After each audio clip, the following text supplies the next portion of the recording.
Good day, I'm Stephen McHugh, and this is your JIS News for Wednesday, September 18. Prime Minister Andrew Holness says murders and shootings have dropped by 73% in Clarendon and St. Catherine since the September 5 declaration of the states of public emergency for those parishes. He says there have been 4 murders in the area when compared to the 15 that occurred the week before the imposition of the special security measure. In addition, 100 persons have been arrested and charged for various offenses within the first 7 days of the states of public emergency in the parishes. The progress made within these police divisions must be allowed to continue.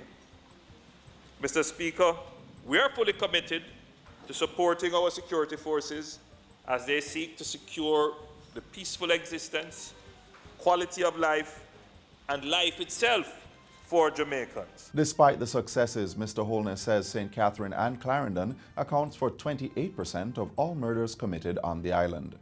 Between January 1 and September 11, Clarendon recorded 100 murders, while St. Catherine accounted for 166 killings. Police data show that the island recorded 948 murders between January 1 and September 16. There have also been 908 incidents of shooting for the same period. As he gave that update on Tuesday, the Prime Minister made the case for a 3-month extension of the states of emergency in St. Catherine and Clarendon. The House only agreed with a 1-month extension to October 19.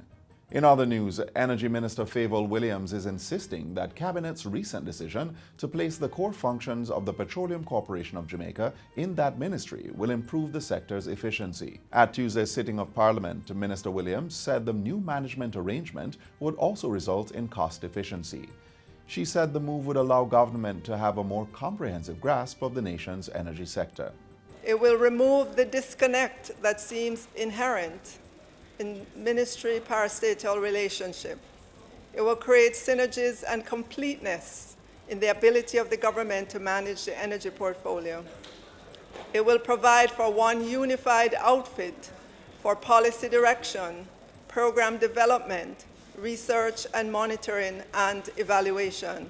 She says the ministry will be working with the Public Sector Transformation Implementation Unit to review and recommend any legislative changes that would give effect to Cabinet's decision. The unit will be assisting the ministry to review legal requirements for transferring all assets owned by Petrojam Ethanol Limited and Jamaica Aircraft Refueling Service to Petrojam Limited. The ministry is being guided by the policy and principles that govern the transformation of public bodies, and we will work closely with the Transformation Unit and the staff of PCJ for a smooth transition into the ministry. Still in Parliament Tuesday, Minister with Oversight for Education Carl Samuda has ordered an immediate investigation into reports of schools collecting teachers' fingerprints. He says the matter will be discussed with the Jamaica Teachers Association and the opposition spokesperson on education. Minister Samuda's statement follows reports that some corporate area schools had been using fingerprint technology to prevent teachers from falsifying punctuality and attendance records. Mr. Samuda says the schools are operating contrary to the law and written permission must be sought from the ministry before such a system is implemented. While the ministry understands the need for an accurate record-keeping system, teachers cannot be compelled to provide biometric data such as fingerprints to schools. Section 3.1 of the Fingerprint Act directs that a person can only be compelled to provide fingerprints in specific criminal matters. Minister Samuda is urging school administrators to utilize other mechanisms to monitor teachers' attendance. Transport Minister Robert Montego says Jamaica is far advanced on legislation to create a regulatory framework that will facilitate the licensing of bunker operators and their vessels.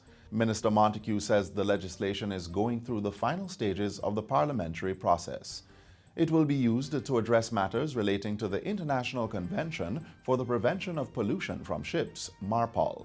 As a growing bunkering port in the Caribbean, the government of Jamaica believes that establishing and adhering to standards help the industry to strive. The Ministry of Transport and Mining, with the support of agencies such as the Maritime Authority, takes its responsibility to uphold standards seriously. The minister was speaking recently at the opening ceremony for the second International Bunker Industry Association IBIA Caribbean Bunker Conference. Work on the legislation follows the International Maritime Organization's requirements for contracting states to implement legislation specifying a cap on the sulfur content in marine fuel. And finally, the National Water Commission (NWC) says it will be rehabilitating 11 wells and pulling water from the Rio Cobre to meet the demands of customers in the corporate area.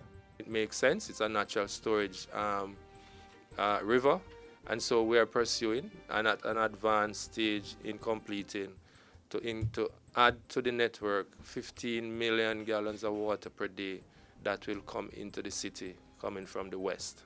Mr. Barnett says this immediate medium-term exercise will also bring an additional 5 to 6 million gallons of water to the system. When you add those two numbers, you're looking at an additional 1/3 of additional flow into the city as a result of new water, so to speak. We are comfortable that those additional sources, which will also help to conserve the usage out of Mona Reservoir and at the Hermitage Dam, will take us up to 2040 in terms of supply.